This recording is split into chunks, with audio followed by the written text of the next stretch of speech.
Xohlasam narxozga grantga kiraman deb o'ylashyapti. Bu xato. Mana obunachimizdan ham savol kelgan. SAT O'zbekiston davlat universitetlari qabul qiladimi? Qabul qiladi, faqat DTM baribir topshirasizlar.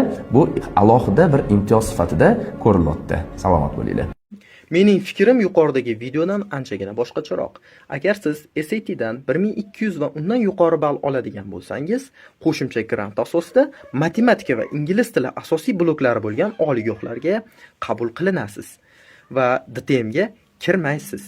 Buni Bilim va malakalarni baholash agentligi tomonidan tashkil etilgan ovozli chatda ham aytib o'tishdi. Ya'ni siz SAT dan 1200 ballni qo'lga kiritadigan bo'lsangiz, siz D-kodingizni vazirlikka jo'natasiz va ular tasdiqlagandan so'ng bemalol istalgan oliygohni tanlab talabalikka tavsiya etilishingiz mumkin bo'ladi.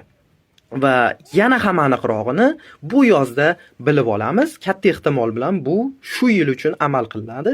Chunki tabiiy savol tug'iladi. Diplomatiyaga juda ham ko'pchilik topshiradi yoki narxozga ko'pchilik topshiradi degan tushuncha bor va bu o'rinli va bunga hali izoh hech kim bermadi va yana qaytarib o'taman. Buni anig'ini shu yozda bilib olamiz. Menimcha bu yerda bittagina xato bor. SAT ga shunchagina imkoniyatlar berilayotgan bir paytda siz undan foydalanmayapsiz.